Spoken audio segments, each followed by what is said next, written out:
எத்தனை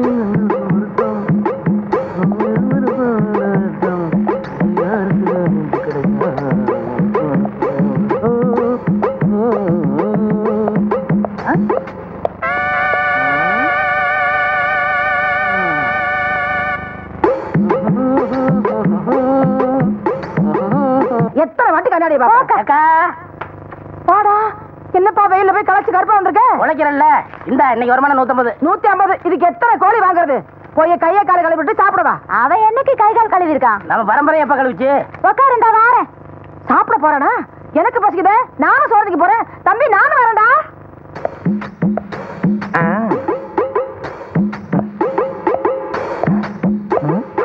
இது குள்ளமணிக்காக கட்டின வீடா?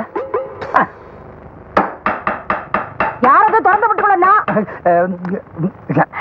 அடே ஏட்டையா, வா வாங்க வாங்க. எப்ப திறந்து வீடுன்னு சொன்னீங்களோ மீதியும் சொல்லிட வேண்டியதானே. நாயின்னு எங்க டிபார்ட்மெண்ட்லயும் நாய் இருக்கு, போலீஸ் நாய். அது திறந்த வீட்டுக்குள்ளேயும் வரும், வீட்டுக்காரங்க திறக்கிறேன்னா வீட்டுக்காரங்களை கவ்விட்டு உள்ளேயும் வரும். உள்ள இருக்க சீம பண்ணிய வெளியே அனுப்புறீங்களா இல்ல எங்க டிபார்ட்மெண்ட் நாய உள்ள அனுப்பிட்டுமா? நீங்க யார சொல்றீங்க? உள்ள இப்ப போச்சே 2 கால் பண்ணி அத. ஏய் என்னங்க கூப்பிட்டவன வந்துட்டீங்க? உங்களை இல்ல அவன. டேய் பண்ணி. சார் நானே வரேன் சார். என்ன சார்? ஆடா, என்கிட்ட 100 ரூபாய்க்கு சில்லறையும் கேட்டு சைக்கிளை தள்ளிட்டு போயிட்டியடா. இந்த மாதிரி கோக்குமாக்கு பேர் வழிய என் சர்வீஸ்ல பார்த்ததே இல்ல. அது மட்டுமா, என் பர்சையே எடுத்துட்டு போயிட்டியடா. பெரிய பர்ஸ், அதுக்குள்ள 1 ரூபா தானே இருந்துச்சு. பெரிய பர்ஸோ சின்ன பர்ஸோ அதுக்குள்ள 10 பைசா இருந்தாலும் பர்ஸ் தான். என்ன ஏட்டையா, சைக்கிளுங்கிறீங்க பர்ஸுங்கிறீங்க, எனக்கு ஒண்ணுமே புரியலையே. 100 ரூபாய்க்கு சில்லறை கொடுக்க சொல்லுங்கன்னு சைக்கிள் கடைக்காரன் என்ன சொல்லிவிட்டு அங்க போய் நான் சொன்னேன்னு சைக்கிளை தள்ளிட்டு போயிட்டாம்மா.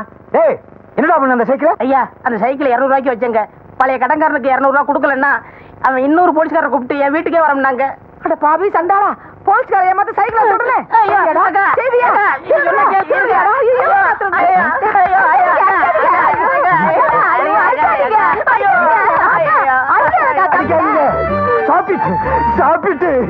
தம்பி, திருட்டு சைக்கிளை கூட அடகுக்கு வாங்கிக்கிறாங்களா? திருட்டு சைக்கிளை மட்டும் இல்ல, சில பெரிய மனுஷங்க திருடனையே அடமானம் வச்சுக்கிறாங்க.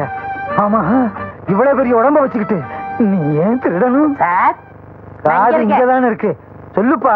ஐயா இடைஞ்சல் பண்றிய? நான் சொல்றதை கேளுங்க சார். இது எங்க பெரிய அக்கா, இவங்க சின்ன அக்கா. 2 பேருக்குமே இன்னும் கல்யாணம் ஆகல. வீட்டுக்கு ஒரே ஆம்பளை நான் தான். எனக்கு வேற தொழில் தெரியாது, அதனால இந்த தொழில் இறங்கிட்டேன். வேற என்ன பண்ண சொல்றீங்க? இது சின்ன பொண்ணு, கொஞ்ச நாள் கழிச்சு கல்யாணம் பண்ணிக்கலாம். உங்க அக்காவுக்கு ஏன் கல்யாணம் ஆகல? கவர்மெண்ட் உத்தியம் பாக்குறவன தான் கல்யாணம் பண்ணிக்கிறோன்னு வர்ற மாப்பிள்ளையெல்லாம் உதறி தள்ளிருச்சு. அதே மாதிரிதான் சின்னக்காவும் அடம் பிடிக்குது. அது என்ன சர்க்கார் உத்தியோகம் அப்படி? அவங்களுக்கு கட்டிட்டா தான் சரியா சம்பளம் வரும். பிரைவேட்ல வேலை செய்யறவங்களை கட்டிக்கிட்டா ஸ்ட்ரைக் அது இதுன்னு சொல்லிட்டு வீட்டை உட்காந்து தின்னுகிட்டே இருப்பேன்.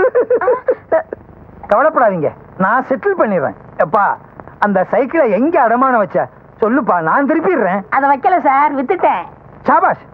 ஆஹா, ஓஹோ, பிரமாதம். நல்ல குடும்பம், பல்கலைக்கழகம். தம்பிய நல்லாவே வளர்த்து வச்சிருக்கீங்க. அடே பெரியவன், நான் சொல்றேன், இந்த மாதிரி வியாபாரம் எல்லாம் பண்ணாத. டெய்லி சில்லறை வர்ற மாதிரி வியாபாரம் பண்ணு. சரி சார். நீ செஞ்ச வேலைக்கு முட்டிக்கு முட்டி தட்டி உள்ள அனுப்பியிருப்பேன். ஏதோ சிறுசுக்காக விட்டு போறேன். வர்றேன் வர்றேன் வர்றேன். என்ன 3 தடவை வரேன் வரேன் அவகிட்டே சொல்லிட்டு போறீங்க? உன்னை நீ வச்சுக்க, 2 பெருசுகிட்ட கொடுத்துரு. ஏன்னா அக்கா. என்ன பார்வை, என்ன அக்கா நீ? For more updates, like, comment, subscribe to our channel.